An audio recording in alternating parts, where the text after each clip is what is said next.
ಗಂಟೆಗೆ ತೀರ್ಮಾನ ಹೊರಬಿಡುತ್ತೆ.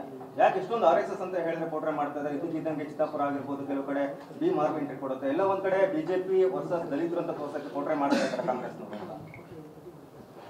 ನೋಡಿ, RSS ಒಂದು ಸ್ವಯಂ ಸೇವಾ ಸಂಸ್ಥೆ. ಅದಕ್ಕೆ BJP ಸಹಾಯನೂ ಬೇಕಾಗಿಲ್ಲ, ಯಾರ ಸಹಾಯನೂ ಬೇಕಾಗಿಲ್ಲ.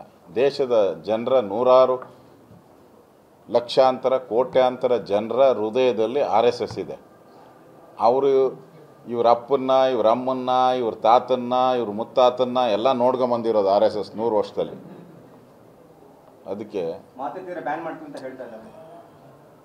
ಇಂಥವ್ರನ್ನೆಲ್ಲ ನೋಡ್ಬಿಟ್ಟೈತೆ RSS, ಇಂಥವ್ರನ್ನೆಲ್ಲ RSS ನೋಡೈತೆ. ಅದರಿಂದ ಖರ್ಗೆ ಮಾತಿಗೆ ನಾವು ಯಾವುದೇ ರಿಯಾಕ್ಷನನ್ನು ಕೊಡಲ್ಲ.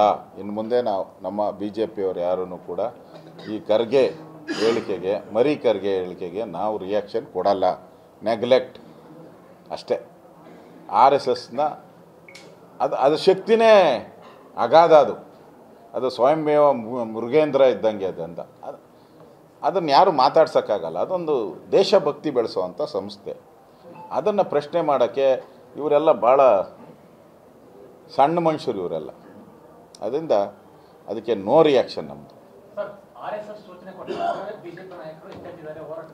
ಇಲ್ಲ, ನಾವು ಯಾವುದೇ ಅವ್ರ ಪರ ಹೇಳಿಕೆಗಳನ್ನು ಕೊಡಲ್ಲ ಅನ್ನೋ ತೀರ್ಮಾನವನ್ನು ನಾವು ಮಾಡಿದ್ದೀವಿ.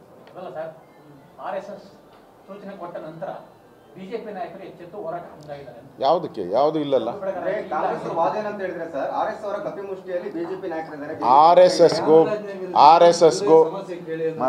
RSSಗೂ BJPಗೂ ಏನು ಆ ರೀತಿಯಾದಂಥ ಪೊಲಿಟಿಕಲ್ ಸಂಬಂಧ ಯಾವುದೂ ಇಲ್ಲ. RSS ಒಂದು ಸ್ವಯಂ ಸೇವಾ ಸಂಸ್ಥೆ. ಅದು ಏನು ಇದು ಮಾಡ್ಕೊಂಡು ಹೋಗ್ತೈತೆ ಅಷ್ಟೇ, ಬಿಟ್ಬಿಡಿ.